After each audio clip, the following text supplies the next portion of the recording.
Sometimes the most broken among us need nothing more than a moment of unexpected kindness. When you've lost everything that mattered, even the smallest gesture can feel like a miracle. At the harvest feast in Sweetwater Bluff, Lillian Graves sits alone at the far end of the table. She's a widow who lost her husband and home in last year's fire. Tired from working dawn to dusk just to survive, she falls asleep during dinner. When she wakes up, she's in the arms of Colt Remington, the richest man in town. He's holding her gently, his eyes full of concern. The whole dining hall is staring at them. Lillian is embarrassed, but Colt doesn't seem to care what people think. He helps her sit up like she matters. But what happened while she was sleeping? Before we jump back in, tell us where you're tuning in from, and if this story touches you, make sure you're subscribed, because tomorrow I've saved something extra special for you.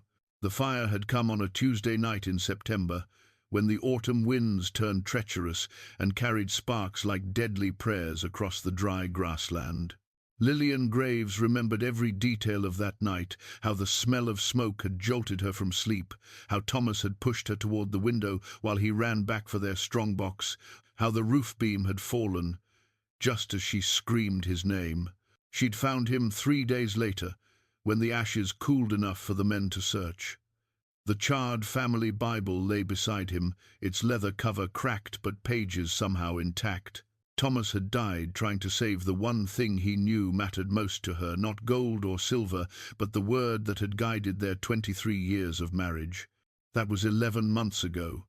11 months of sleeping in a cramped boarding house room that smelled of carbolic soap and other people's sorrows. 11 months of scrubbing floors and mending clothes for folks who used to call her Mrs. Graves with respect and now barely met her eyes.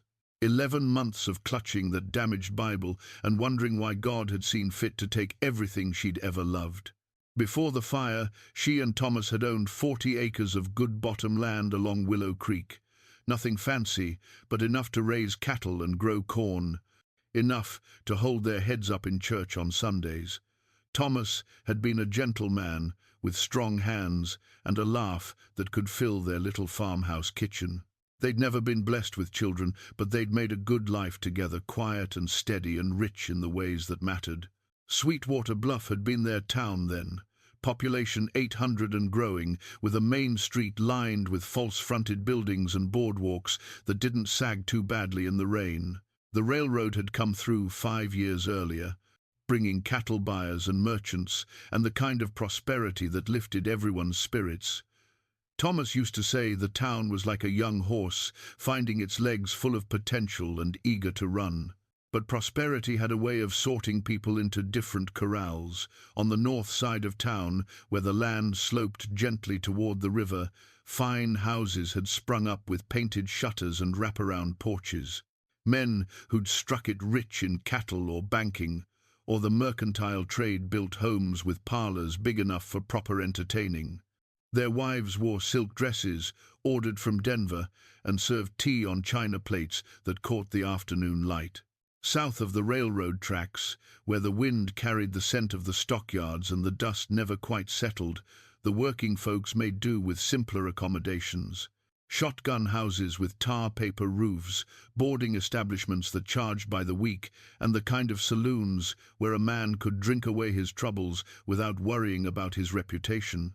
Lillian had lived between these two worlds, not wealthy enough for the North Side mansions, but respectable enough to be welcomed at church socials and community gatherings. She and Thomas had been solid middle folks, the kind who formed the backbone of any decent town. They'd known their place and been content with it. The fire had changed all that. Without property or income, she'd tumbled down the social ladder like a stone down a well. The boarding house where she now lived sat on the shabby edge of respectability, home to traveling salesmen, aging spinsters, and folks whose luck had run out. Mrs. Pettigrew, the landlady, had made it clear that charity only stretched so far. Pay your rent or pack your bags, those were the rules. The harvest feast had been an act of pity, pure and simple. Reverend Morrison's wife had knocked on her door 3 days earlier with an invitation written in careful script on cream-colored paper. "We thought you might enjoy joining the community celebration," she'd said, her voice gentle but her eyes pitying. "It would be a shame for you to spend the evening alone." Lillian had wanted to refuse. Pride ran deep in the Graves family bloodline. Her father had been a circuit preacher who'd rather go hungry than accept handouts, and Thomas had inherited that same stubborn dignity. But pride was a luxury she could no longer afford. She'd been living on cornbread and thin soup for 2 weeks, and the smell of roasted turkey and fresh-baked bread was too much to resist. The harvest feast took place every October in the Grange Hall, a large wooden building that the town had built 5 years earlier for community gatherings. Tonight it blazed with lamplight and echoed with conversation. Long tables draped in white cloth stretched the length of the hall, laden with every kind of food the local ladies could prepare. Golden turkeys and glazed hams commanded the center of each table, surrounded by bowls of mashed potatoes, green beans cooked with bacon, fresh cornbread, and pies that perfumed the air with cinnamon and nutmeg. The seating arrangement followed the unwritten rules of Sweetwater Bluff society. At the head table sat Mayor Whitman and his wife, along with the bank president, the largest ranch owners, and the town's most prosperous merchants. Their end of the hall sparkled with crystal glasses and silver serving pieces, and their conversation carried the confident tone of people who'd never worried about their next meal. Working folks filled the middle tables, shopkeepers and clerks, skilled tradesmen and their families, teachers and seamstresses, and the kind of solid citizens who kept the town running day to day. They brought their own dishes and contributed what they could, creating a potluck atmosphere that felt warm and welcoming. The charity cases sat at the far end, near the kitchen door where the drafted air made everyone reach for their shawls. Widows without family, old-timers whose savings had run out, and folks who'd fallen on hard times found themselves grouped together like afterthoughts. The food reached them last, and the conversations rarely included them, but they were fed, and that was what mattered. Lillian had taken her assigned seat without complaint, wrapping her threadbare shawl more tightly around her shoulders and trying to ignore the sidelong glances from the middle tables. The shawl had been a wedding gift from Thomas's mother, fine wool dyed a deep blue that had once complimented her eyes. Now it was faded to grey and mended in 3 places, but it was the warmest thing she owned. She'd tried to follow the conversations around her, nodding politely when the other charity cases shared their troubles or offered opinions about the weather. But exhaustion had been her constant companion for months now. Working from dawn to dusk, cleaning other people's homes and taking in mending, left her drained of everything except the will to survive another day. That was when she'd noticed him watching her. Colt Remington sat at the head table, of course. He owned the largest ranch in 3 counties, 20,000 acres of prime grazing land that stretched from the river bottom to the foothills. His cattle filled the stockyards every fall, and his brand was respected from here to Kansas City. Men said he could judge horseflesh with a glance and play poker with the nerves of a man who'd faced down charging bulls. He wasn't much for socializing, though. Folks knew he'd lost his wife in childbirth 7 years earlier, and grief had made him something of a hermit. He conducted his business with quiet efficiency and kept his own counsel. Some said he was cold as January ice. Others claimed he just carried his sorrows deep. But when Lillian looked up from her untouched plate of food, she'd found his dark eyes fixed on her with an expression she couldn't quite read. Not pity, she'd grown expert at recognizing that particular look. Something else. Something that made her cheeks warm and her hands fidget with the frayed edge of her shawl. She'd looked away quickly, embarrassed by the attention and confused by her own reaction. When she dared another glance, he was still watching. This time, she thought she detected concern in his gaze, the way a man might look at an injured animal that needed help but was too proud to ask for it. The warmth of the hall, the rich smell of food, and the gentle murmur of conversation had worked on her like a lullaby. Her eyelids had grown heavy, despite her efforts to stay alert. The exhaustion that lived in her bones had finally claimed her, and she drifted off right there at the table, her head tilting forward until it rested on her folded arms. She dreamed of Thomas, as she often did. In the dream they were young again, dancing at their wedding while her father played fiddle and the whole congregation clapped along. Thomas had spun her around their little kitchen until she laughed so hard she could barely breathe, and when he'd kissed her, it had tasted like apple cider and promises. The dream had been so real that when she'd awakened to find herself held against a warm chest, she'd thought for one confused moment that Thomas had come back to her. But the heartbeat beneath her cheek was steady and unfamiliar, and the arms that held her were clothed in fine wool rather than homespun cotton. She'd opened her eyes to find herself looking up at Colt Remington. His face was closer than any man's had been since Thomas died, close enough that she could see the silver threading his dark hair and the small scar that marked his left temple. His arms cradled her with surprising gentleness for hands that were used to roping cattle and breaking horses. The entire hall had gone silent. Every eye was fixed on this unlikely tableau. The poorest woman in town nestled against the chest of the wealthiest man, like something from a fairy tale that had wandered into the wrong story. Colt Remington had been watching Lillian Graves long before she fell asleep at the charity table. Something about the way she held herself straight-backed despite her worn clothing, dignified even in her reduced circumstances, had caught his attention from the moment she'd entered the Grange Hall. He'd known her by reputation before the fire, of course.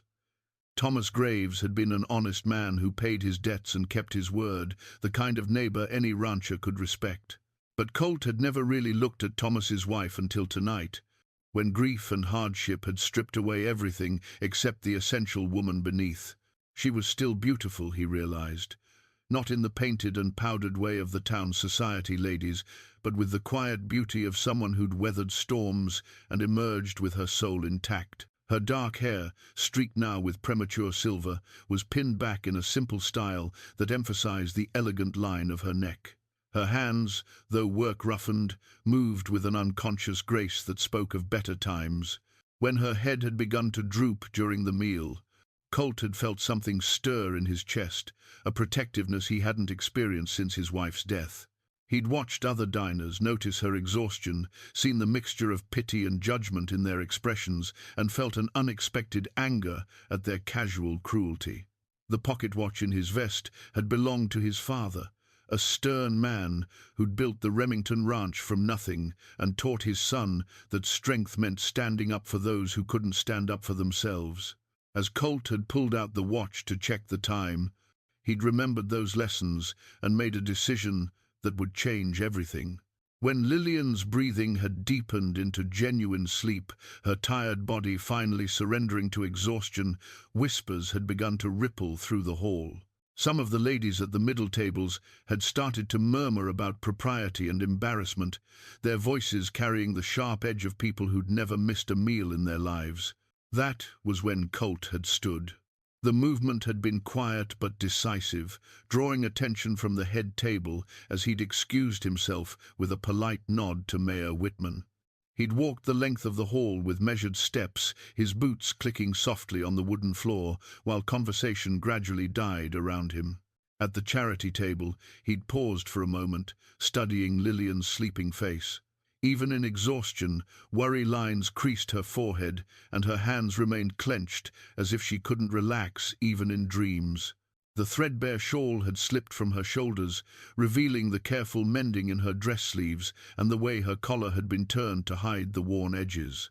Without a word, he'd carefully lifted her from her chair. She was lighter than he'd expected, her body feeling fragile in his arms, despite the strength he could sense beneath her exhaustion.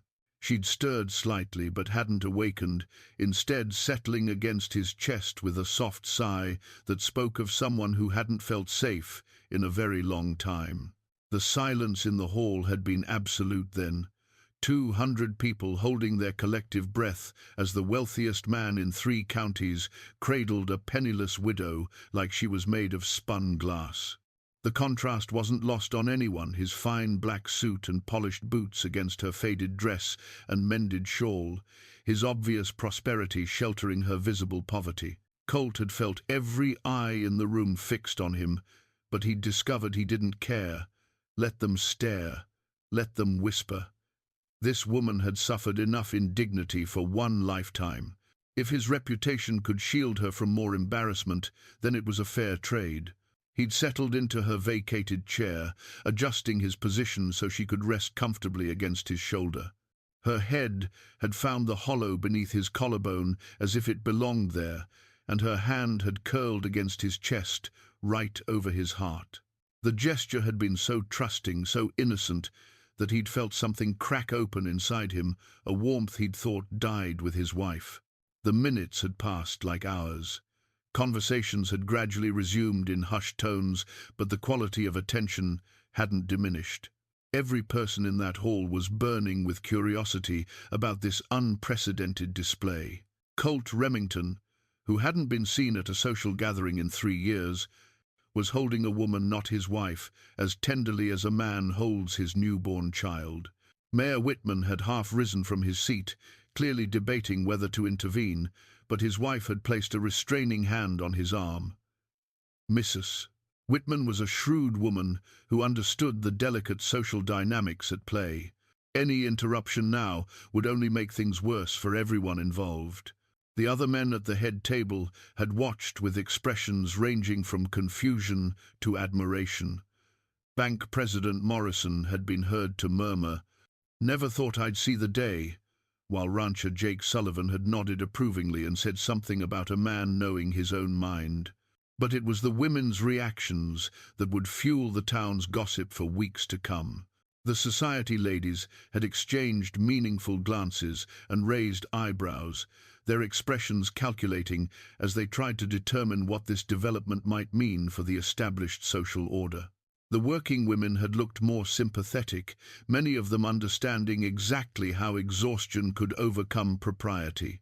And the other charity cases had watched with something approaching hope, as if Colt's kindness might somehow extend to improve their own circumstances. When Lillian had finally stirred, it had been with the slow confusion of someone awakening in an unfamiliar place. Her eyes had opened gradually, focusing first on the fine wool of his jacket, then travelling up to meet his gaze. The moment of recognition had been followed by a flush of mortification that had turned her cheeks pink as wild roses. "Oh," she'd whispered, her voice hoarse with sleep and embarrassment. "Oh, dear Lord, what have I done?" Her attempt to pull away had been immediate and instinctive, but Colt had maintained his gentle hold, not constraining her but offering stability as she oriented herself. "Easy now," he'd said quietly, his voice pitched low enough that only she could hear. But she'd been looking around the hall now, seeing the stares and whispers, understanding exactly what kind of spectacle she'd become. The colour had drained from her face as quickly as it had risen, leaving her pale and stricken. "Everyone's looking," she'd breathed. "Let them look," Colt had replied, and there had been steel in his voice despite its quiet tone. He'd helped her sit up slowly, making sure she was steady before releasing his hold. "You've done nothing wrong, Mrs. Graves, nothing at all." The use of her proper title had been deliberate, a public acknowledgement of her worth that hadn't gone unnoticed by the listening crowd. In a world where social position could be lost overnight, respect had to be actively maintained. Colt's simple courtesy had been a gift more precious than gold. Lillian had tried to smooth her skirts and adjust her shawl, her movements quick and nervous as she'd attempted to restore her dignity. "I should go," she'd whispered. "I should never have come. This was a mistake."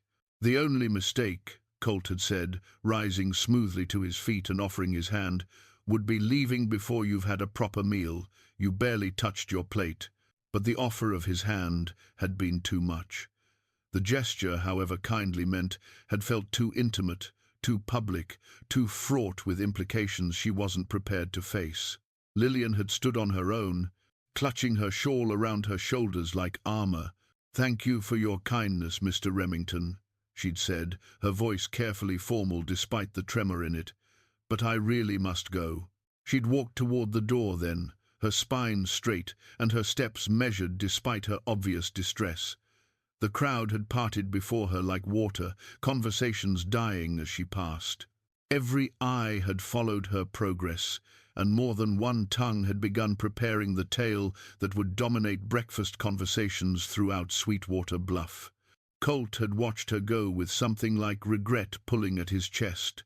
The pocket watch had seemed to grow heavier in his vest, reminding him of his father's lessons about protecting those who needed protection. But how could a man help a woman who was too proud to accept help? As the door had closed behind Lillian Graves, the silence in the Grange hall had stretched like a held breath.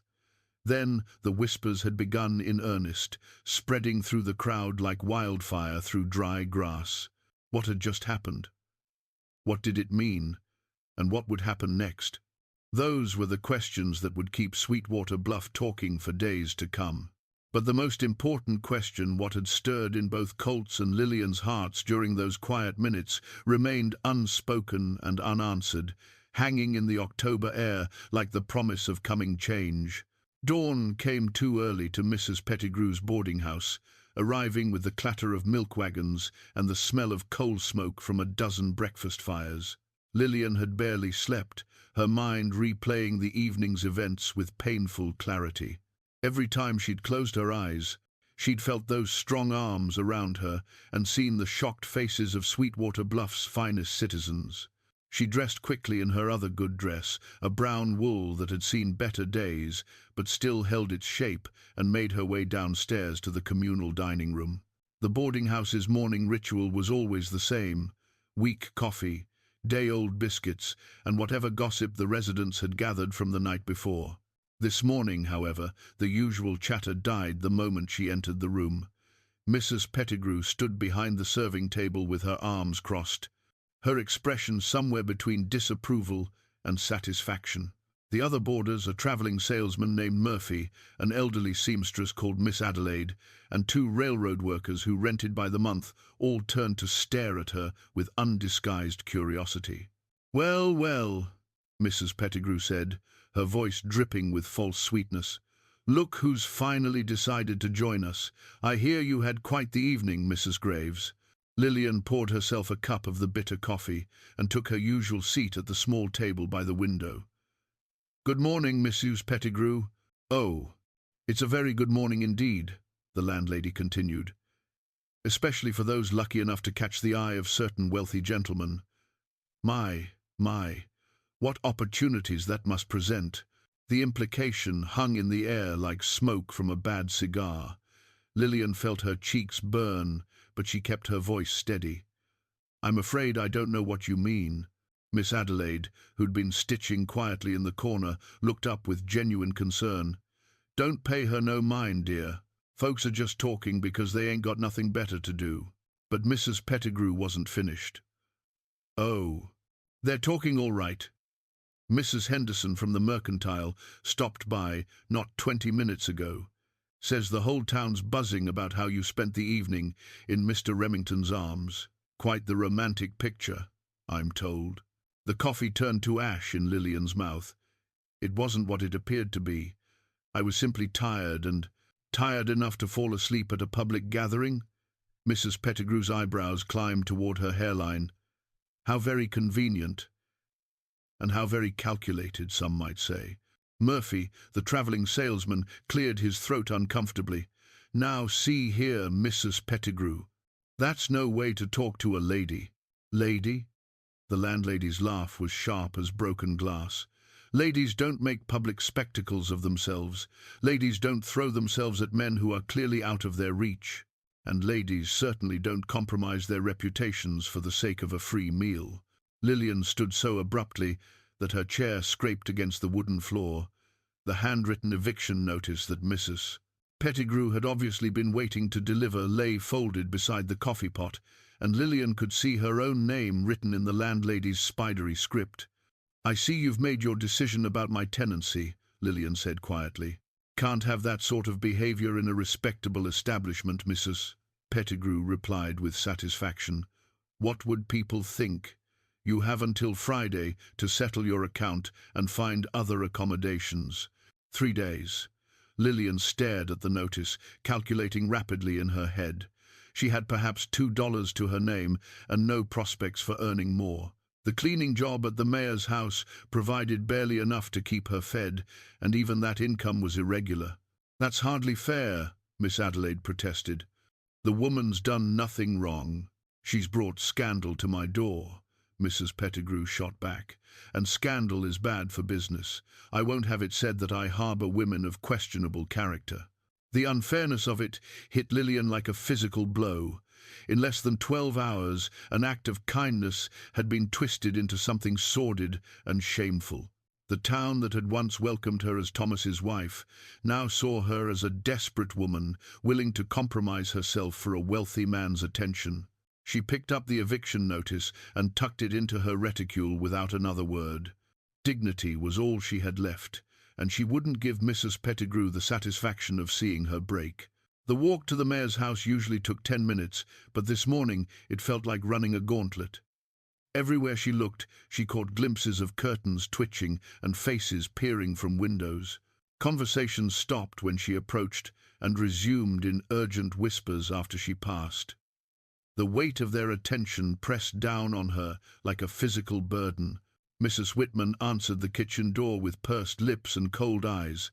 "Mrs. Graves, I was wondering if you'd have the nerve to show your face this morning." "I'm here to clean, as usual," Lillian replied, though her heart was already sinking. "I'm afraid that won't be possible." Mrs. Whitman's voice was crisp as autumn leaves. "My husband and I have decided to make other arrangements for our household needs." "Other arrangements?" Lillian stared at the woman who'd hired her 6 months ago, who'd seemed grateful for her thorough work and quiet manner. "Surely you can understand our position. After last night's display, we simply can't have someone of your reputation in our home. What would our friends think? What would the ladies' auxiliary say?" The door closed with a final click, leaving Lillian standing on the back steps with nowhere to go and no way to earn the money she desperately needed. The eviction notice seemed to burn in her reticule, a reminder that she had less than 3 days to find both work and shelter. She walked aimlessly through the streets, her mind reeling with the speed of her fall from grace. By noon, she'd been turned away from 3 more potential employers, the banker's wife, the doctor's family, and even Mrs. Henderson at the Mercantile, who'd at least had the grace to look embarrassed about her refusal. "It's nothing personal, Mrs." Henderson had explained, wringing her hands nervously. "But you know how people talk, and with Mr. Henderson running for town council next year, we can't afford any associations that might be seen as improper." Improper. The word followed Lillian through the afternoon like a stray dog. She'd done nothing wrong except be tired enough to fall asleep in public, and yet somehow she'd become the town's scandal. The widow who'd set her cap for Colt Remington, the desperate woman who'd thrown herself at the first wealthy man to show her kindness. As the sun began to set, painting the western sky in shades of gold and crimson, Lillian found herself sitting on a bench outside the church where she and Thomas had been married. The building looked the same as always. White clapboard walls, simple cross on the steeple, wooden doors that had welcomed generations of worshippers. But she wondered if even this sanctuary would be closed to her now. The eviction notice crinkled as she pulled it from her reticule and read it again. 3 days to find a miracle, or she'd be sleeping under the stars, with winter coming on fast. The irony wasn't lost on her. Thomas's final gift, the charred Bible she carried everywhere, spoke of faith moving mountains. But right now, she'd settle for faith, finding her a clean bed and honest work. Footsteps on the gravel path made her look up, and her heart lurched as she recognized the tall figure approaching through the gathering dusk. Colt Remington walked with the easy confidence of a man comfortable in his own skin, but when he saw her sitting alone in the churchyard, his steps slowed with something that looked like concern. "Mrs. Graves." Colt's voice was quiet in the evening stillness, but it carried clearly across the churchyard. "I hope I'm not intruding." Lillian quickly folded the eviction notice and tucked it away, rising from the bench with as much dignity as she could muster. "Mr. Remington, I was just leaving. Please don't go on my account." He stopped a respectful distance away, his hat in his hands. I actually came looking for you. I wanted to apologize for any distress last night may have caused." The simple kindness in his voice nearly undid her composure. "There's nothing to apologize for. You showed me a courtesy I didn't deserve." "Didn't deserve?" Something sharp flickered in his dark eyes. "Mrs. Graves, you're a woman who lost her husband and home through no fault of your own. If basic human kindness is something you don't deserve, then this town has forgotten what decency means." Despite everything, Lillian felt a small spark of warmth at his words. The town has its opinions about what happened last night, and about what kind of woman falls asleep in public gatherings. Colt's jaw tightened. "I've heard some of those opinions. That's part of why I wanted to speak with you." He hesitated, then continued. "I understand you may be facing some difficulties as a result of last evening's events." The careful way he phrased it told Lillian that he'd already heard about her lost employment and pending eviction. Small towns had no secrets, especially when it came to scandal. She lifted her chin, trying to salvage what remained of her pride. "I'll manage, Mr. Remington. I always have. I'm sure you will." He turned Thomas's wedding ring over in his fingers, a simple gold band that caught the last rays of sunlight. The gesture was absent, unconscious, but it spoke of a man who understood loss. "May I ask about your husband? What kind of man was he?" The unexpected question caught Lillian off guard. "Thomas? He was—" She paused, searching for words that could capture 23 years of shared life. "He was steady, gentle. He had big dreams but practical ways of reaching them. He used to say that love wasn't about grand gestures, it was about showing up every day and doing the work." A small smile crossed Colt's features. "Sounds like a good man." Lillian found herself relaxing slightly, drawn into memories that were warm despite their sadness. "At a barn raising, actually. I was 17 and thought I was quite sophisticated. Thomas was 22 and working his father's land. I dropped my handkerchief accidentally on purpose and he picked it up, but instead of returning it right away, he asked if I'd dropped my manners too. Bold of him, insufferably so. I was mortified." The memory brought an unexpected smile to her lips. "But he laughed when he said it, and his eyes were so kind that I couldn't stay angry. We danced every dance that night, and he courted me properly for 2 years before we married. 2 years is a long courtship. Thomas believed in doing things right. He wanted to have the farm established and the house built before he asked for my hand. Said a woman deserved security, not just promises." Lillian's voice grew softer. "He kept his word about that. We had a good life together, quiet maybe, but solid." Colt was quiet for a long moment, and when he spoke, his voice carried its own weight of memory. "My wife was like that. Sarah believed in building things slowly, making sure the foundation was strong before adding anything more. She used to say that the best marriages were like well-built houses. You couldn't see the framework, but it held everything together." It was the first time Lillian had heard him mention his late wife, and the pain in his voice was still fresh, despite the years that had passed. "How long were you married?" 3 years. Not nearly long enough." His fingers stilled on the wedding ring. "She died in childbirth. The baby, too. Doc said there was nothing anyone could have done, but that didn't make it easier to bear. I'm sorry. That's a terrible loss to carry. 7 years now, and some days it feels like yesterday." He looked up at the church steeple, where the wooden cross stood silhouetted against the darkening sky. "I used to think God had a plan for everything. Lost that particular faith when I lost her."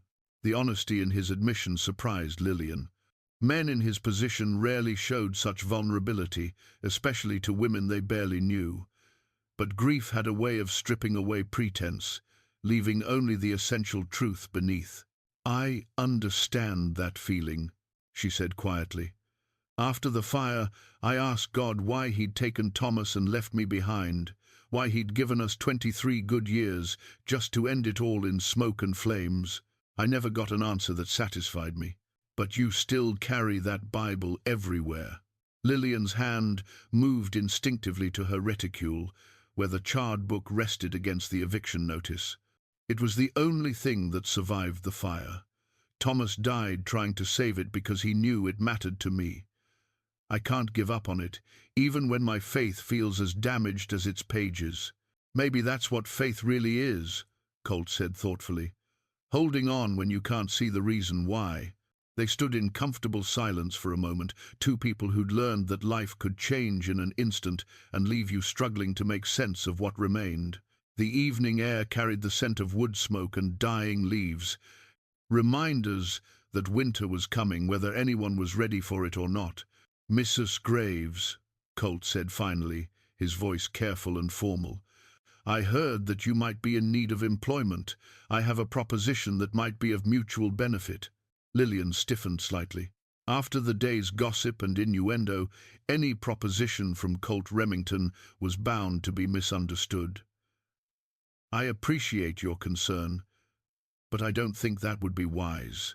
Hear me out, please. My housekeeper, Mrs. Chen, has been asking for help with the domestic duties at the ranch. The house is large, and she's not as young as she used to be. I could offer you honest work at fair wages, with quarters of your own away from town gossip." The offer was generous, too generous. Lillian studied his face, looking for the hidden motives that everyone would assume were there. "Mr. Remington, after what happened last night, any association between us will only make things worse for both of us. Let me worry about my reputation," he said firmly. "I'm more concerned about yours. And about making sure you have a roof over your head when winter comes." The kindness in his offer was almost harder to bear than the town's cruelty. Lillian felt tears threaten and blinked them back fiercely. "Why would you do this? You barely know me." Colt was quiet for so long that she thought he might not answer. When he finally spoke, his voice was barely above a whisper. "Because sometimes good people fall on hard times through no fault of their own, and because I've learned that kindness is a choice we make, not a debt we're owed." The wedding ring on her finger seemed to grow heavier as Lillian considered his offer. Security and honest work, but at what cost? The gossips would have a field day if she moved to his ranch. They'd assume the worst and spread their assumptions like gospel truth. But what choice did she really have? 3 days until eviction, no job prospects, and winter coming fast. Pride was a luxury she could no longer afford. "I would need my own quarters," she said finally, "and clear duties with fair wages, nothing that could be misinterpreted." "Of course. Mrs. Chen runs the household with an iron fist. You'd be working for her, not for me directly." It wasn't perfect, but it was survival. And sometimes that was all a person could ask for. "I'll consider your offer, Mr. Remington. Thank you." As she walked back toward the boarding house through the gathering darkness, Lillian fingered Thomas's ring and wondered what her late husband would think of her situation. Would he approve of her accepting help from a man who'd shown her unexpected kindness? Or would he worry that she was about to make a mistake that would cost her what little reputation she had left? The questions followed her into the night, but no answers came. The next 2 days passed in a haze of whispered conversations and closed doors. Lillian knocked on every respectable establishment in town, from the hotel to the dress shop to the doctor's office, but the answer was always the same. Polite refusals, embarrassed explanations, and the clear message that her association with Colt Remington had made her unemployable in Sweetwater Bluff. By Thursday evening, with less than 24 hours before her eviction became final, Lillian sat in her small room, sorting through her few possessions. Everything she owned in the world fit into 2 carpet bags and a small trunk clothes that had seen better days, a handful of books, Thomas's shaving kit, and the precious deed to their lost farm. The deed was yellowed with age and creased from handling, but every word remained clear and legal. 40 acres of bottom land along Willow Creek, purchased from the territorial government in 1872 and improved with honest sweat and careful stewardship. Thomas Graves and wife. It read in formal script, with all rights and privileges thereto appertaining. For all the good it did her now. The land was gone, sold for taxes she couldn't pay after Thomas's death. But she'd kept the deed anyway, unable to throw away the paper proof of the life they'd built together. Sometimes she'd unfold it and trace the boundary descriptions with her finger, remembering the fence lines Thomas had strung and the crops they'd planted in careful rows. A soft knock at her door interrupted her melancholy reverie. She opened it to find Miss Adelaide standing in the hallway, holding a cup of tea and wearing an expression of determined kindness. "Thought you might need this," the elderly seamstress said, pressing the cup into Lillian's hands. "And maybe some company. These walls get mighty thin when a body's feeling low." Lillian stepped aside to let her in, grateful for the human contact. Miss Adelaide settled into the room's single chair with a small grunt of relief, her arthritis clearly bothering her in the damp evening air. "Heard you been making the rounds? Looking for work?" Miss Adelaide said without preamble. "Any luck?" "None at all." Lillian sank onto the narrow bed, cradling the warm teacup. "Mrs. Pettigrew was right about one thing. Scandal does follow a person around this town. Pish-posh. What happened at that feast wasn't scandal, it was kindness. Anybody with eyes could see you were dead on your feet." Miss Adelaide's voice carried the authority of someone who'd lived through 7 decades of human foolishness. "Problem is, this town's full of folks who wouldn't recognize Christian charity if it bit them on the behind." Despite her troubles, Lillian found herself smiling at the older woman's bluntness. "I'm afraid Christian charity doesn't pay the rent." "No, but it might keep you from sleeping in the cold." Miss Adelaide leaned forward conspiratorially. "Word is that Colt Remington offered you work at his place. True? How did you—" Lillian began, then shook her head.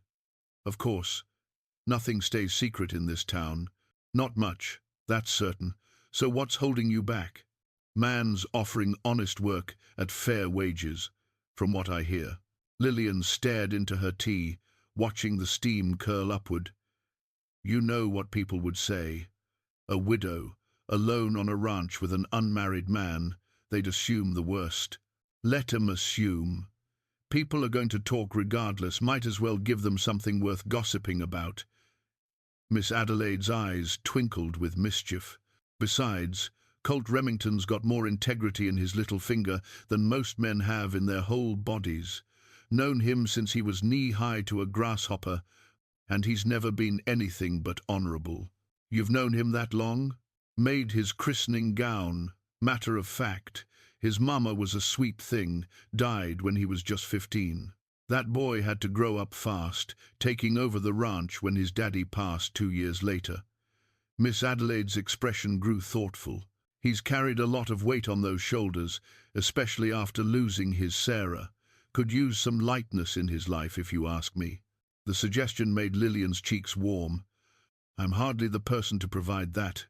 I'm a woman with nothing to offer except trouble and gossip. Honey, you're a woman with grit enough to survive losing everything and still hold your head up. That's worth more than all the money in Colt's bank account." Miss Adelaide stood slowly, her joints protesting the movement.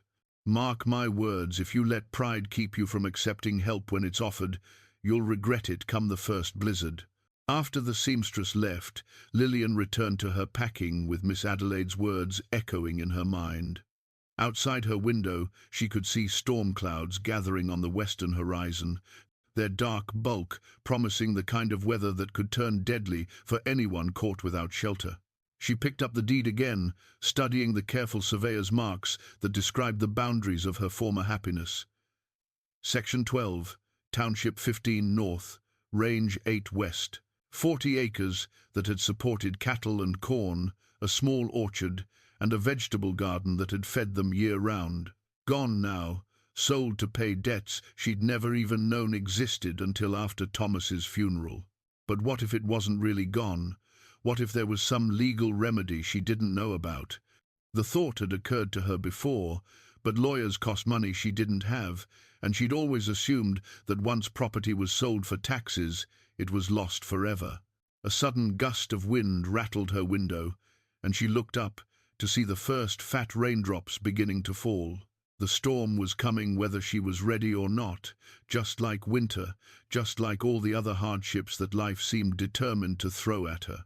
She folded the deed carefully and placed it back in her carpet bag, next to the charred Bible that had somehow survived when everything else burned.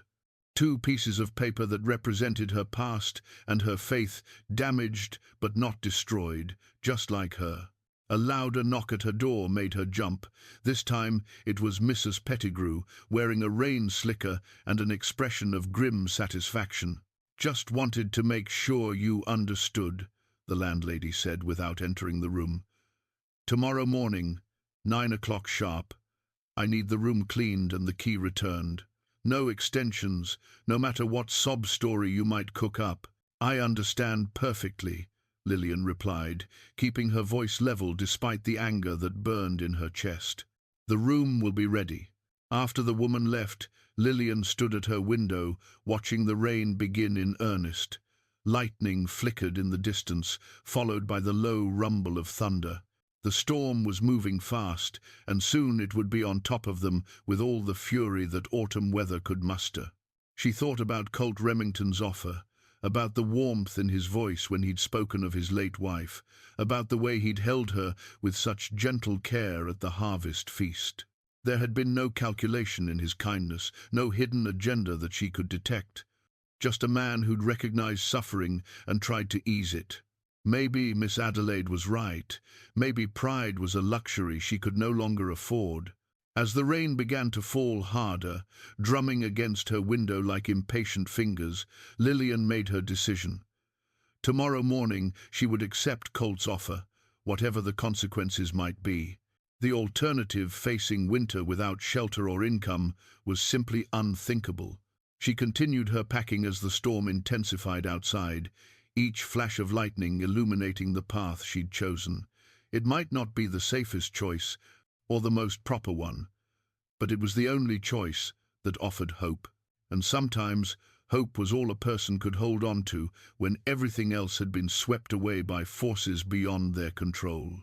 The rain fell steadily through the night, turning the streets of Sweetwater Bluff into rivers of mud and making sleep impossible for anyone with troubles on their mind.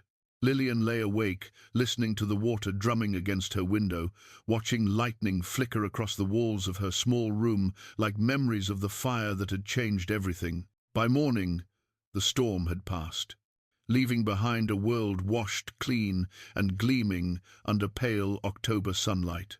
Lillian dressed carefully in her best remaining dress, a dark blue wool that she'd worn to church socials in her married days, and arranged her few possessions for transport. The carpet bags felt impossibly heavy for containing so little, weighted with the remnants of a life that had once felt secure and permanent.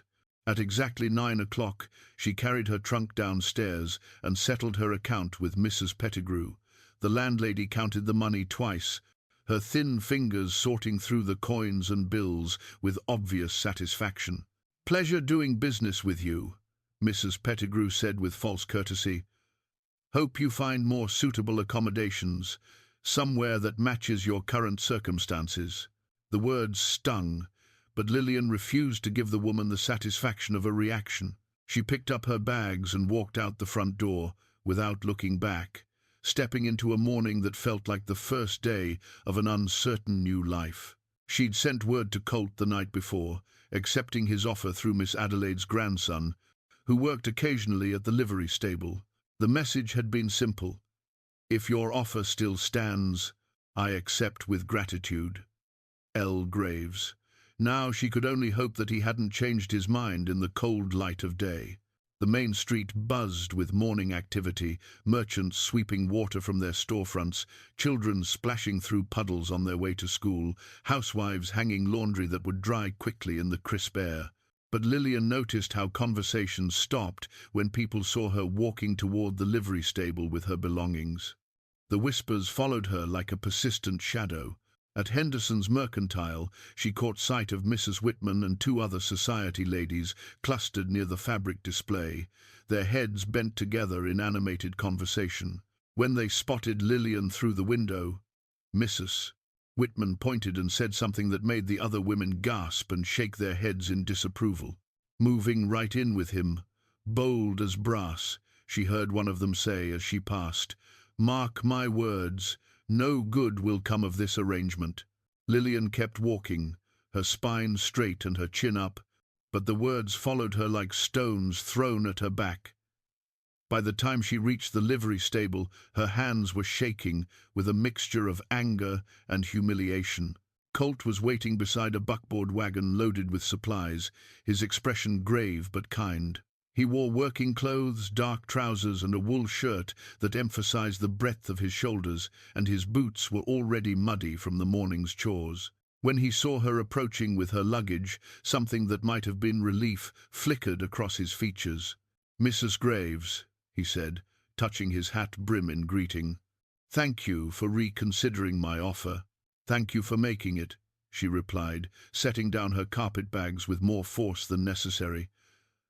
"Though I suspect we may both regret this decision before long." Colt studied her face, taking in the tight line of her mouth and the defensive set of her shoulders. "Rough morning? You could say that. Half the town seems convinced I'm moving to your ranch for reasons that have nothing to do with honest employment. And what does the other half think?" Despite herself, Lillian felt a small smile tug at her lips. "The other half is probably jealous they didn't think of it first. There's the spirit I was hoping to see." Colt lifted her trunk into the wagon bed with easy strength. "Mrs. Chen is looking forward to meeting you. She's been running that house single-handed for too many years." As they drove out of town, Lillian found herself stealing glances at the man beside her. In the bright morning light, she could see details that had been hidden in the dim atmosphere of the Grange Hall, the small lines around his eyes that spoke of long hours squinting into the sun, the careful way he held his hands that suggested a man comfortable with both delicate work and hard labor. "Tell me about Mrs. Chen," she said, partly to break the silence and partly because she genuinely wanted to know what she was walking into. "She came to work for us when I was 12, after my mother died. Originally from San Francisco, but she'd been widowed and needed a new start. My father hired her to keep house and help raise me, and she's been part of the family ever since." Colt's voice warmed as he spoke of the woman. "Fair warning, she doesn't suffer fools gladly, and she has very specific ideas about how things should be done. Will she resent having help? Some housekeepers don't like their routines disrupted. Mrs. Chen is 73 and suffers from arthritis in her hands. Trust me, she'll welcome the help." He glanced at her sideways. "She was the one who suggested I offer you the position, actually. Said any woman who could maintain her dignity under such difficult circumstances was worth knowing." The idea that someone had actually advocated for her was so unexpected that Lillian felt tears threaten. She blinked them back quickly, focusing instead on the landscape rolling past the wagon. They'd left the town behind and were traveling through open rangeland, dotted with cattle bearing the Remington brand, a simple R inside a circle. "How large is your spread?" she asked. 20,000 acres, give or take, runs from the river bottom up into the foothills. Good grass, reliable water, shelter from the worst of the winter storms."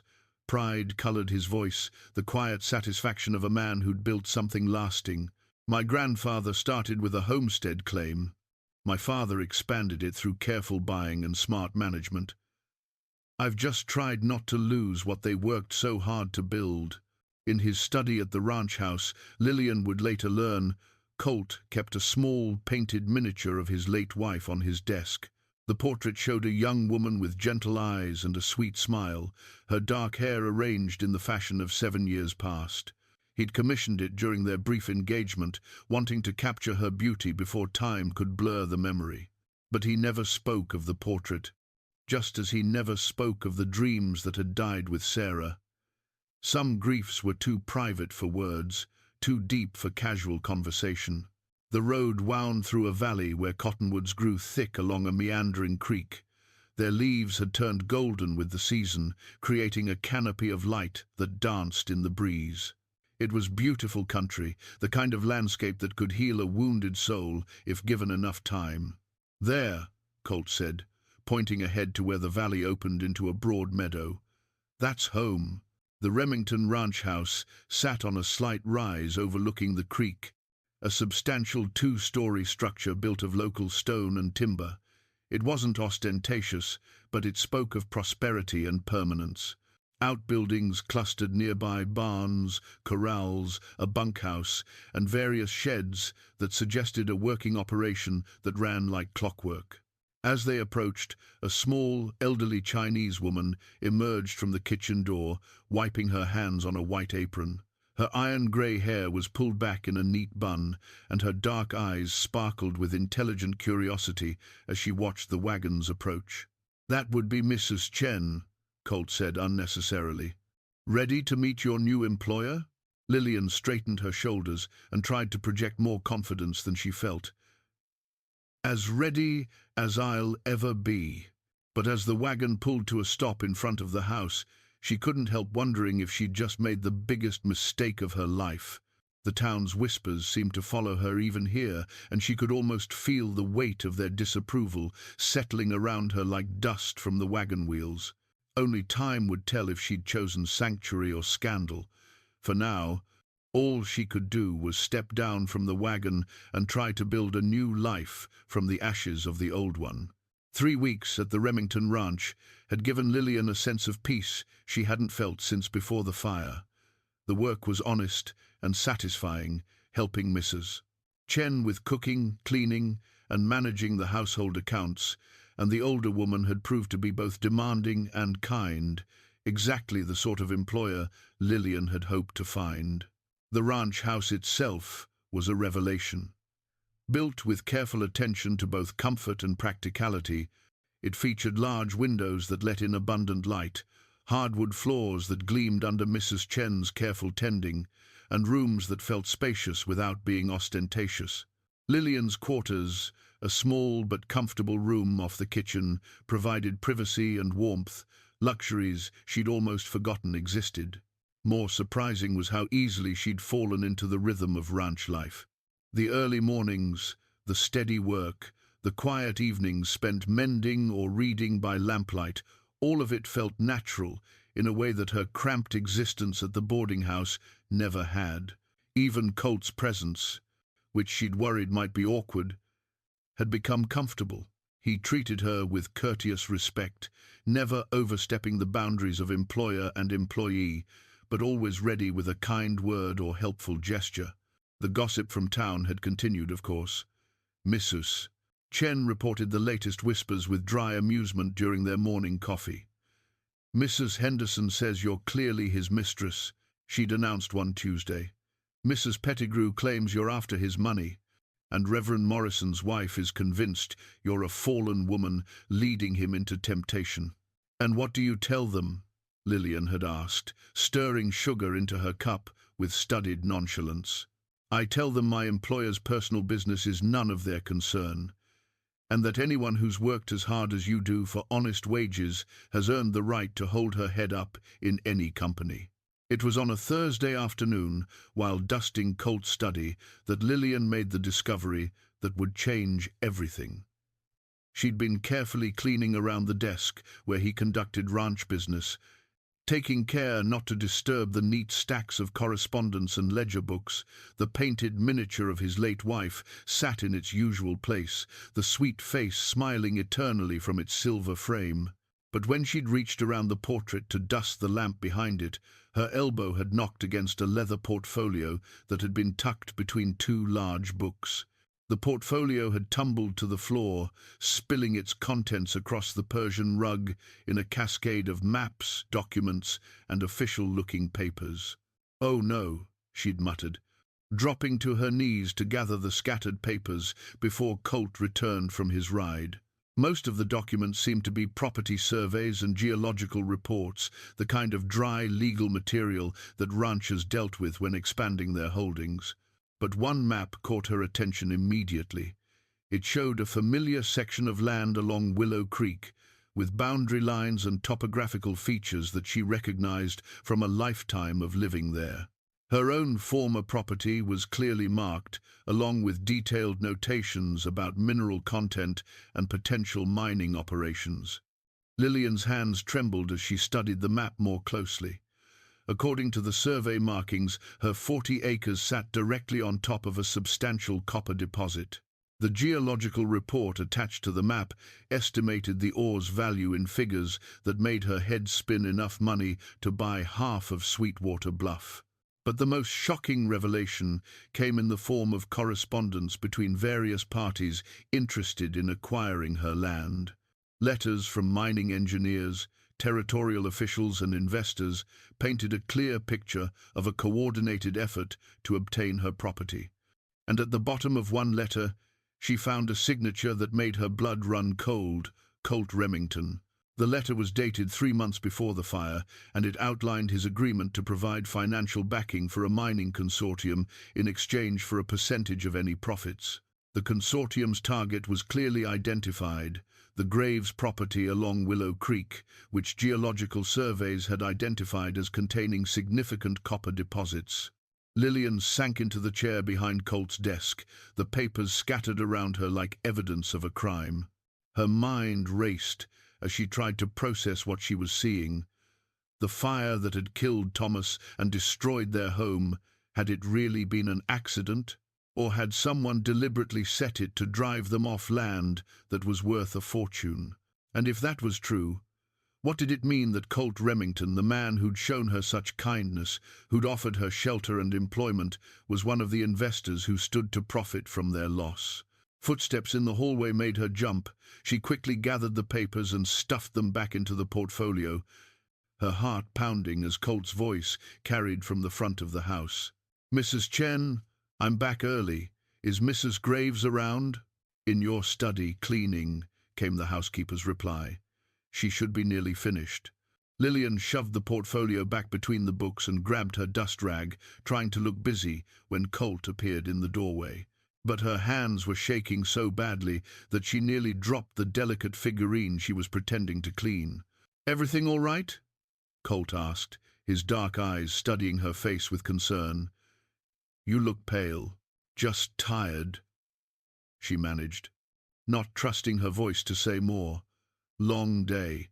He stepped into the room, and she noticed how his gaze went immediately to his desk, as if checking to make sure everything was in its proper place. The gesture, which might have seemed natural before, now struck her as suspicious. "I wanted to let you know I'll be riding into town tomorrow," he said. "Is there anything you need from the mercantile?" The casual question felt like a test. Did he suspect that she'd seen the documents? Was he trying to determine how much she knew? "Nothing I can think of," she replied, still not meeting his eyes. "Mrs. Graves," his voice was gentler now, concerned. "Are you certain you're feeling well? You seem upset about something." The kindness in his tone nearly broke her composure.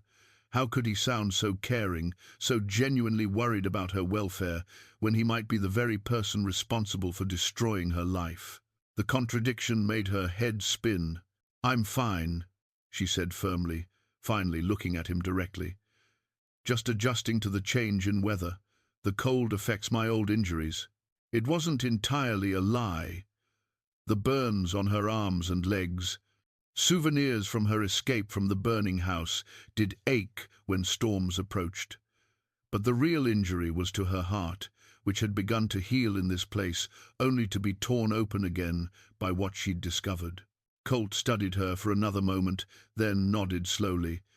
"If you're sure. But don't hesitate to ask Mrs. Chen for anything you need. We want you to be comfortable here."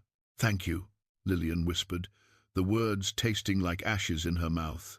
After he left, she finished her cleaning in a daze, her mind churning with questions that had no comfortable answers. The hidden land survey maps told a story of conspiracy and greed, of powerful men plotting to take what belonged to hard-working farmers. But they also raised terrible possibilities about the fire that had claimed Thomas's life. That evening, she lay in her narrow bed, staring at the ceiling and trying to make sense of it all.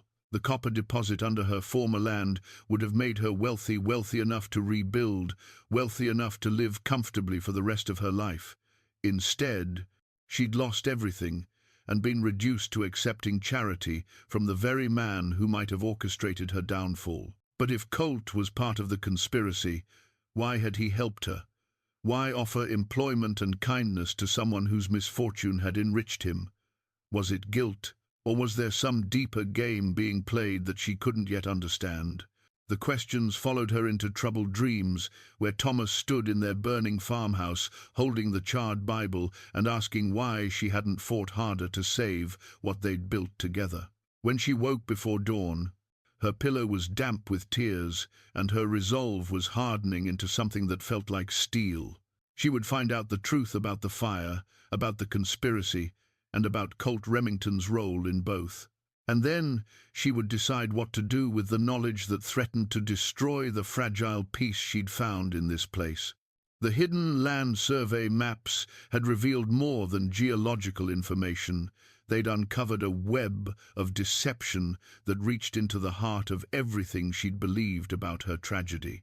Now she had to decide whether to confront the truth or let sleeping secrets lie. But Lillian Graves had never been one to back down from a fight, especially when the stakes involved justice for her late husband and the possibility of reclaiming what had been stolen from them both. The next morning brought the kind of crisp autumn weather that made the mountains look close enough to touch, but Lillian barely noticed the beauty around her. She moved through her morning duties with mechanical precision, her mind focused entirely on the leather portfolio in Colt's study and the terrible questions it had raised. Mrs. Chen noticed the change immediately. "You're quiet this morning," the housekeeper observed as they prepared breakfast together. "Something troubling you?" Lillian considered how much to share. Mrs. Chen had shown herself to be both discreet and loyal, but this situation involved her employer, the man who'd given the elderly woman security and purpose for over 30 years. "Just thinking about some legal matters," she said finally. "Nothing that can't wait." But it couldn't wait, and they both knew it. The weight of what she'd discovered pressed on Lillian like a stone in her chest, making every interaction with Colt feel strained and false. When he joined them for breakfast, she found it nearly impossible to meet his eyes. "I'll be riding to town this morning," he announced, buttering a biscuit with careful attention. "Meeting with the bank president about expanding the eastern pasture. Should be back by evening." "Take the heavy coat," Mrs. Chen instructed. "Weather's turning cold, and you're not as young as you used to be." Colt laughed, but Lillian heard tension beneath the sound. "Yes, ma'am. Anything else I should pick up while I'm there?" "Some of that good thread from Henderson's, Mrs. Chen replied. "The kind I use for mending work clothes. Mrs. Graves has been helping with the sewing, and we're running low on supplies." The casual mention of her domestic contributions should have felt natural, but instead it made Lillian's stomach clench. How could she continue accepting their kindness while harboring such terrible suspicions? And yet, what choice did she have until she learned the full truth? After Colt left for town, Lillian waited exactly 1 hour before returning to his study. The leather portfolio was exactly where she'd left it, tucked between the larger books on mineral rights and territorial law. This time, she examined its contents methodically, laying everything out on the desk in careful order. The geological survey was dated 18 months before the fire, indicating that the mineral deposits had been known about for some time before any action was taken. The correspondence between consortium members revealed a timeline of planning that stretched back nearly 2 years. But it was the final letter that made her blood run cold. Written just 2 weeks before the fire, it outlined the consortium's frustration with the Graves family's refusal to sell their property. Traditional negotiation having failed, the letter stated, "Alternative methods of acquisition may need to be considered. The property's strategic value to our operations cannot be overstated. Alternative methods." The phrase seemed to burn itself into Lillian's vision as she stared at the page. What alternative methods might desperate men employ to acquire land whose owners refused to sell?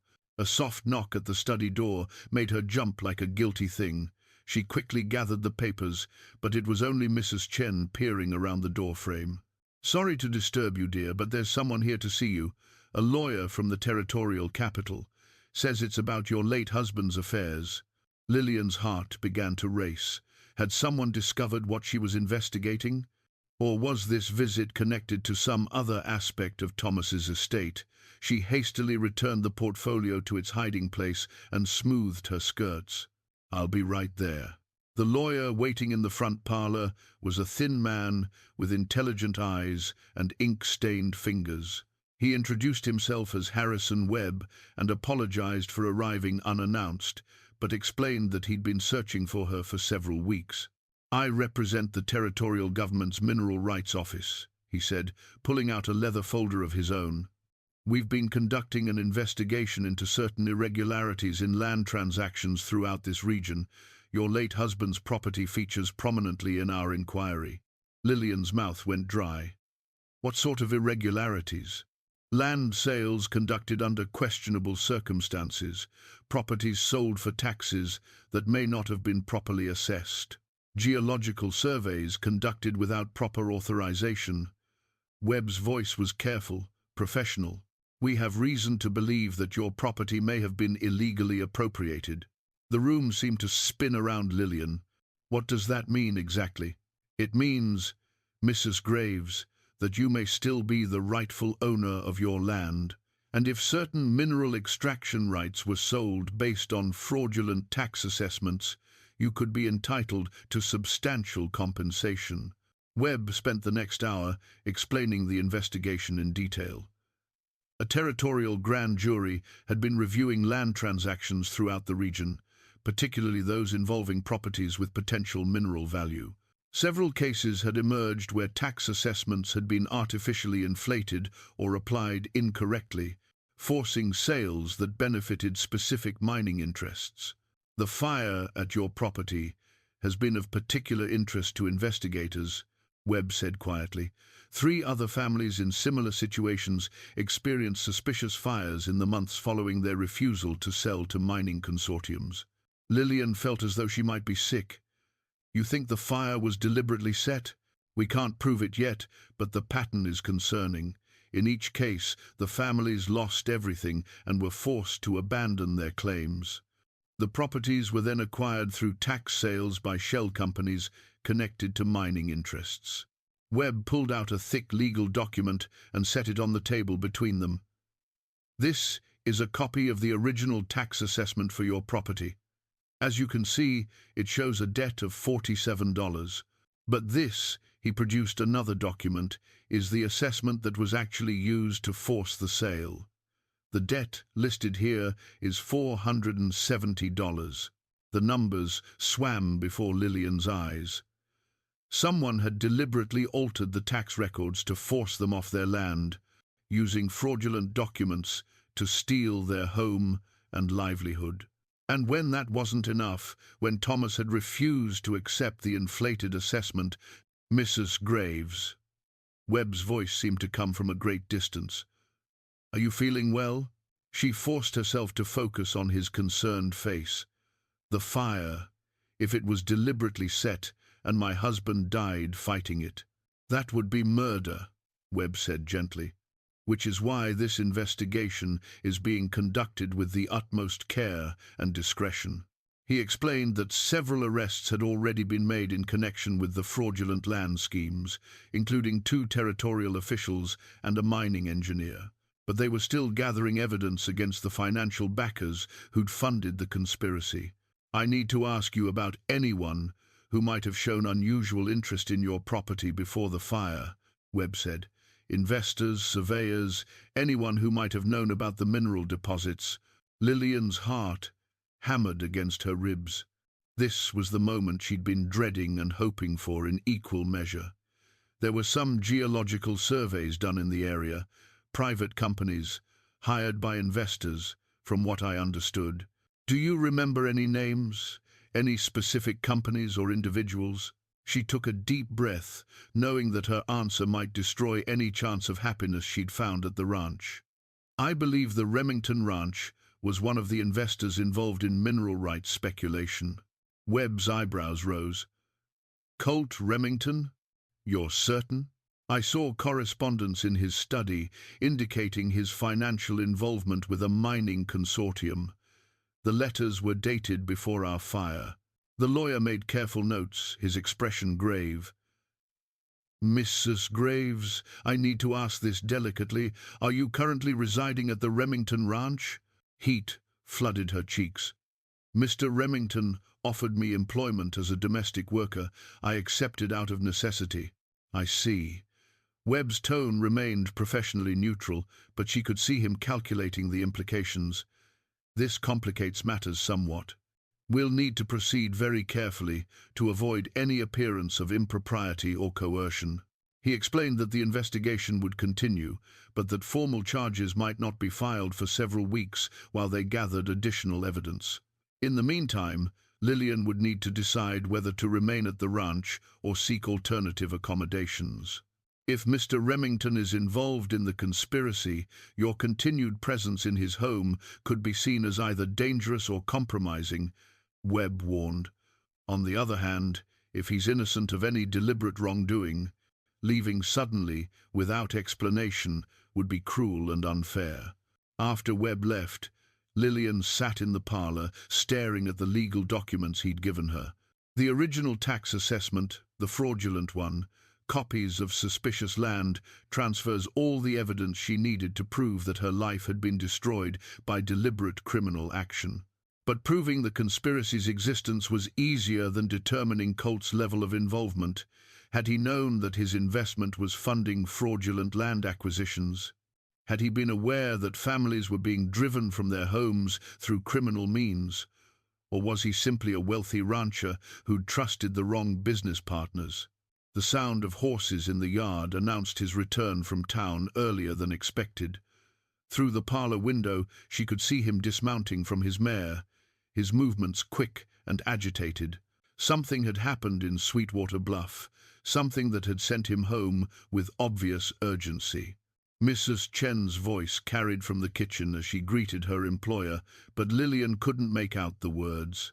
Heavy footsteps crossed the front hall, and then Colt appeared in the parlor doorway, his face grim and his eyes searching.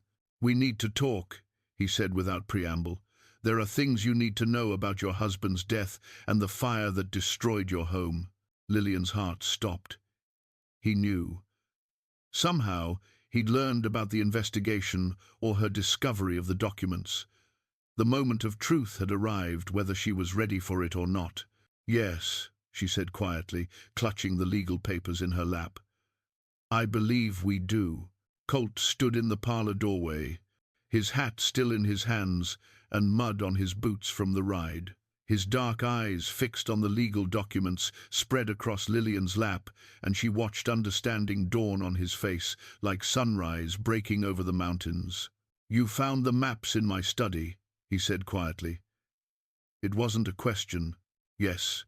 Lillian's voice came out steadier than she'd expected. "Along with correspondence showing your investment in the mining consortium." He closed his eyes for a moment, and when he opened them again, she saw something that might have been relief. "I was hoping you hadn't, but when I got to town this morning and heard that a territorial investigator had been asking questions," he shook his head. "I knew it was only a matter of time before everything came out."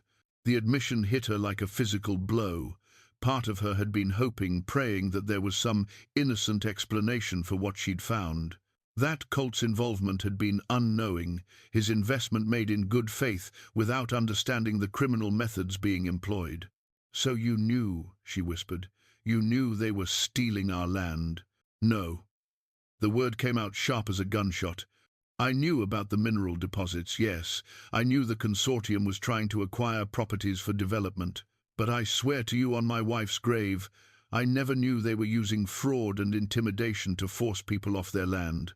Colt moved into the room slowly, as if approaching a wounded animal that might bolt.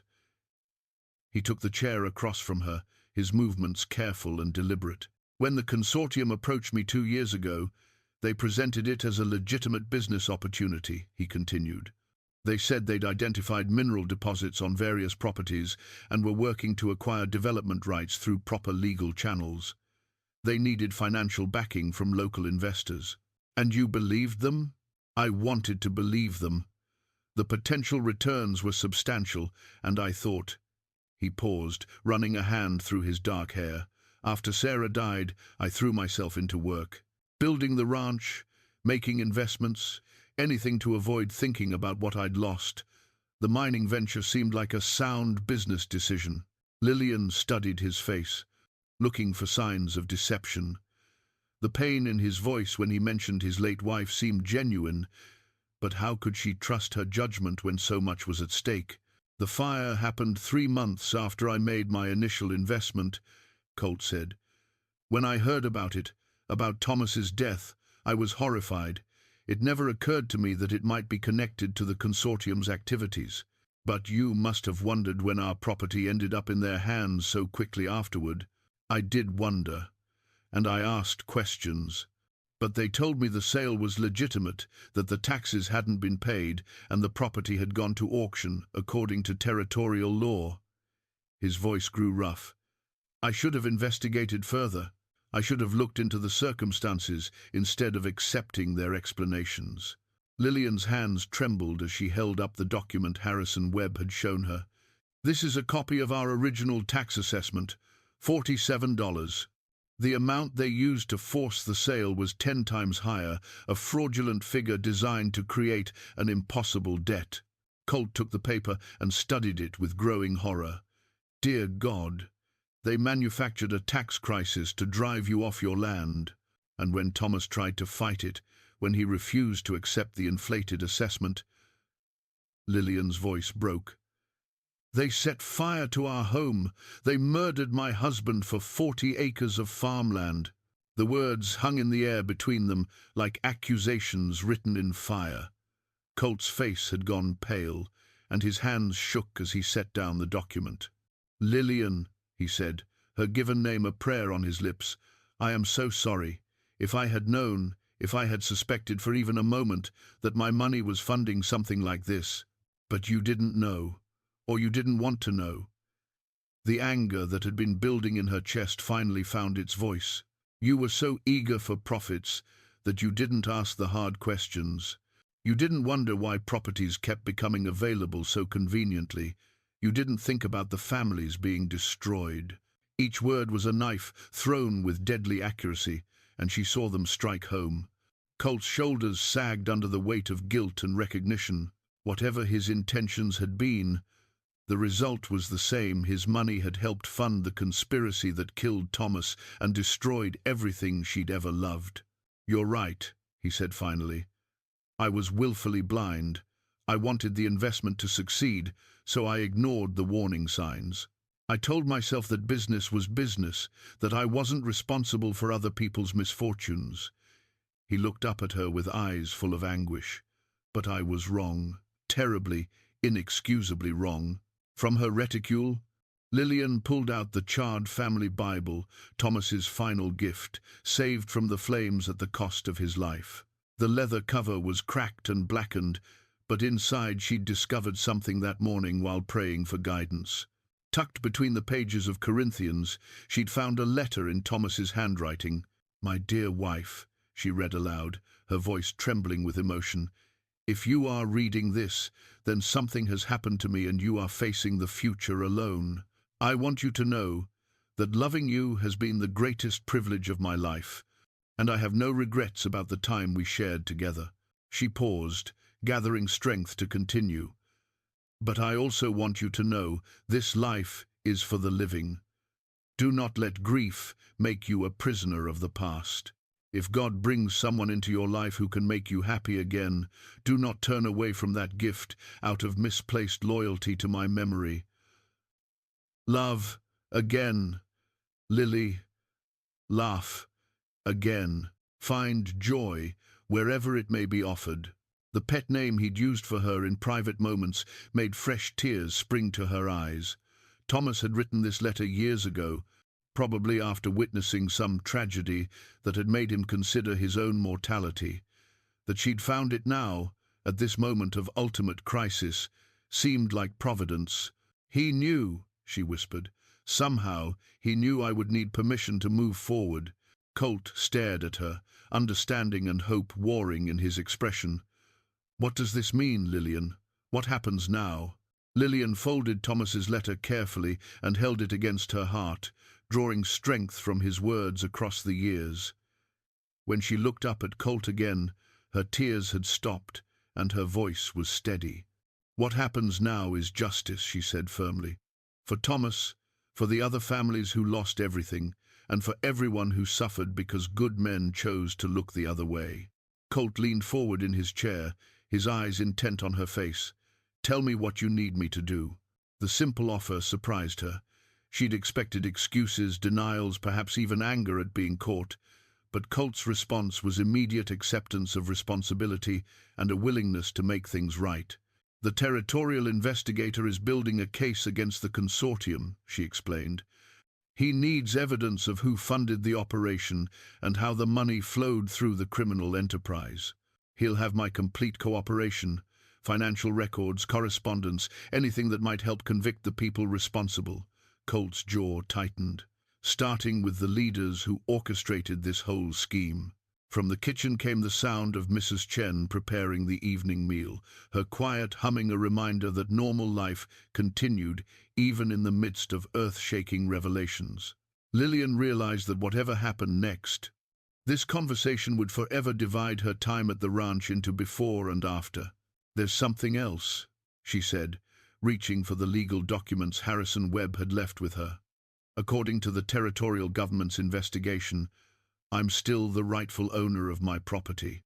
The fraudulent tax sale was illegal, which means the land transfers that followed were also invalid." Colt's eyes widened as he grasped the implications. "More than that, the geological surveys show copper deposits worth hundreds of thousands of dollars. If the courts restore my ownership, I'll be entitled to compensation for everything that was stolen from me."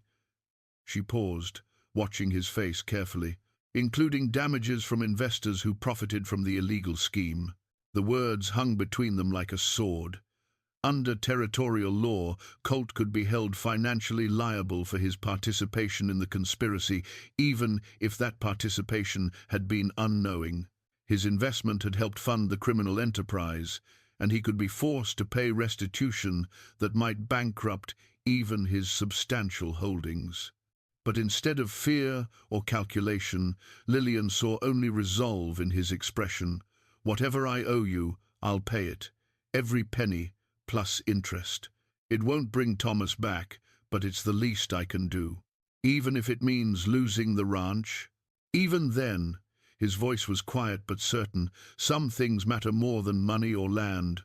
Honor matters, justice matters, and making sure that good people don't suffer for other men's greed, that matters most of all. The sincerity in his words broke something open in Lillian's chest. This was the man who had held her so gently at the harvest feast, who had offered her work when no one else would, who had shown her kindness without expecting anything in return. Whatever his failures of judgment, his heart was fundamentally good. "Harrison Webb mentioned that several arrests have already been made," she said. "The territorial officials who falsified the tax records, the mining engineer who conducted unauthorized surveys. But they're still gathering evidence against the financial backers. How long before they move against the investors? Weeks, perhaps months. The legal process moves slowly, especially when the crimes cross territorial and federal jurisdictions." Lillian studied his face. "You could run if you wanted, take what you can carry, and disappear into Mexico or California. By the time they sorted out jurisdiction and extradition, you'd be long gone." Colt shook his head immediately. "I won't run from what I've done, and I won't leave you to face this alone." The words sent warmth through her despite the gravity of their situation. "I'm not your responsibility, Colt. Maybe not legally, but morally." He reached across the space between their chairs and took her hand gently. I helped destroy your life, Lillian. The least I can do is help you rebuild it." His touch was warm and steady, and for a moment she allowed herself to remember what it felt like to have someone to lean on. But the situation was too complex, too fraught with legal and emotional complications for simple comfort. "The investigator warned me about staying here," she said softly. "He's concerned that my continued residence could be seen as coercion or compromise my testimony. Then we'll find you somewhere else to stay, somewhere safe and respectable where no one can question your independence." Colt's thumb traced across her knuckles. "But I'm not giving up on us, Lillian. Whatever we might have together, whatever chance we might have for happiness, I won't let my past mistakes destroy that." She looked down at their joined hands, his strong and work-roughened, hers smaller but equally calloused from honest labor. In the lamplight, she could see the new property deed that Harrison Webb had prepared, a legal document that would restore her ownership of the land where she'd been happy with Thomas. "The choice isn't just yours to make," she said finally. "After everything that's happened, after all the pain and deception, I don't know if I can trust my own feelings, let alone trust you. Then we'll take it slowly, one day at a time, one honest conversation at a time." His voice carried a humility that was new, earned through confronting the worst aspects of himself. "I don't expect forgiveness, Lillian. I don't even know if I deserve it. But I'm willing to spend whatever time I have left proving that I'm worth taking a chance on." Outside, storm clouds were gathering again, promising another night of wind and rain. But inside the warm parlor, something fragile and precious was taking root between them.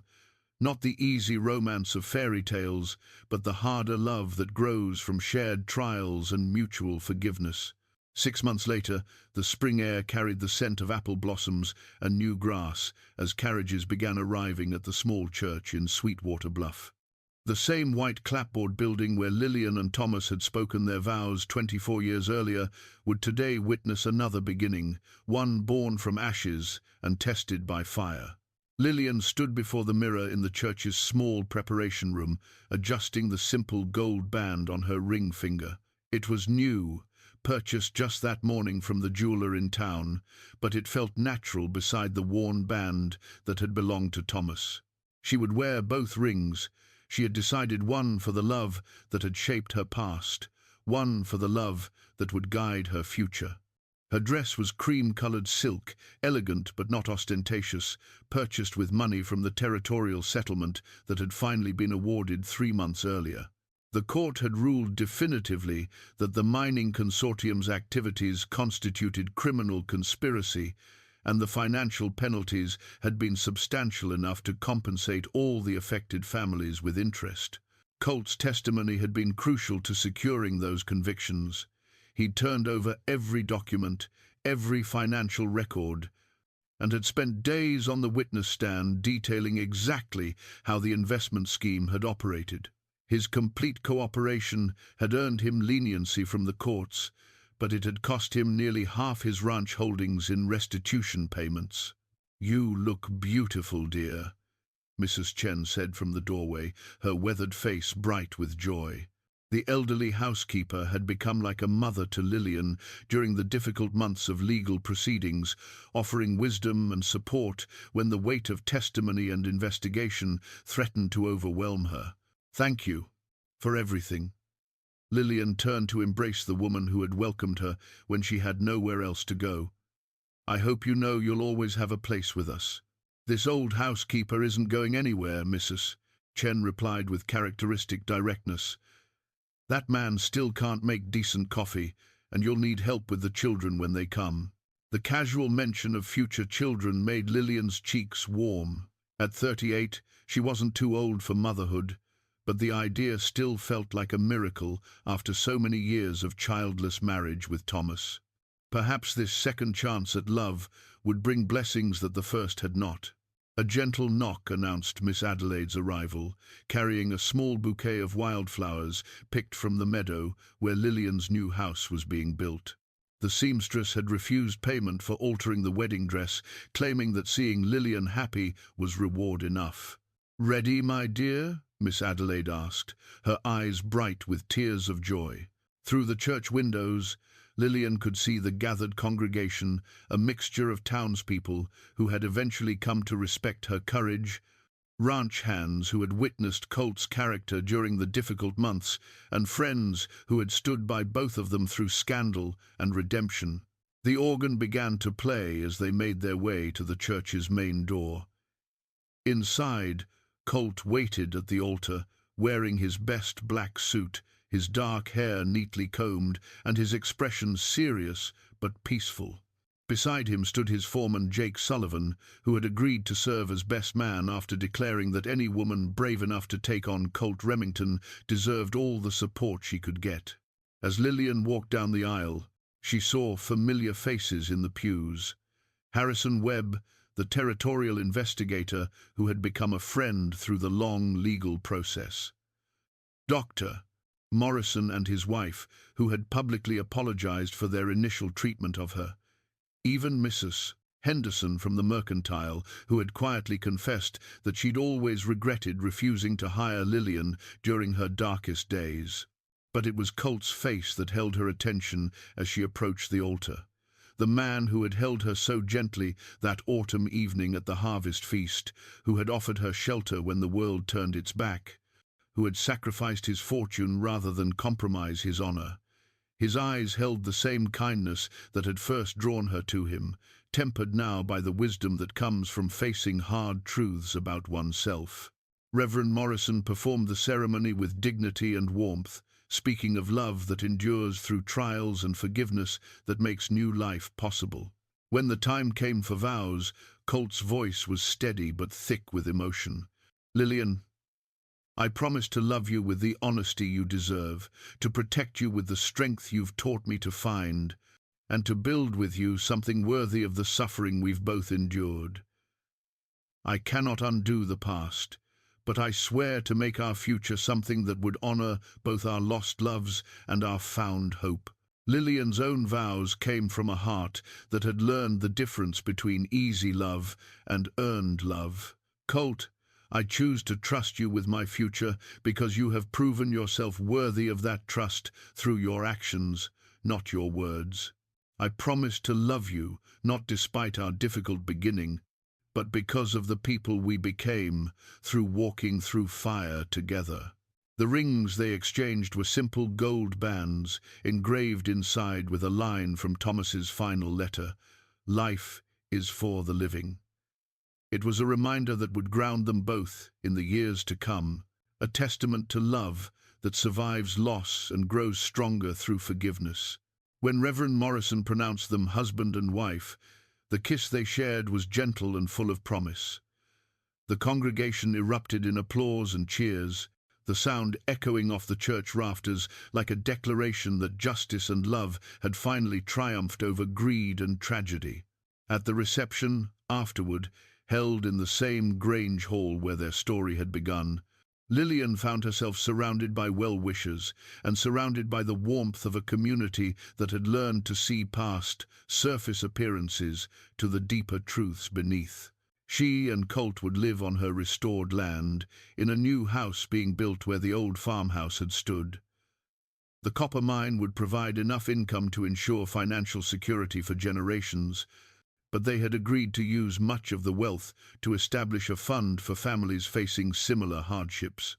As the evening wound down and the guests began to depart, Lillian stood with her new husband on the Grange Hall's front steps, looking out over the town that had rejected her and then welcomed her back. In the distance, she could see the mountains where their new life waited, and closer at hand, the cemetery where Thomas rested in peace. "Any regrets?" Colt asked quietly, following her gaze. Lillian considered the question seriously. 6 months ago, she had been a broken woman with nothing but the clothes on her back and the charred Bible in her reticule. Tonight, she was a wife again, a woman of property and purpose, someone who had fought for justice and won. "None," she said finally, taking his hand as they walked toward their waiting carriage. "Sometimes the best things grow in soil that's been burned clean. Sometimes the strongest love is the kind that's tested by fire." Behind them, the Grange Hall's lights flickered out one by one as the celebration ended. Ahead of them lay a future built on truth rather than convenience, on choices rather than circumstances, on love that had been earned rather than simply offered.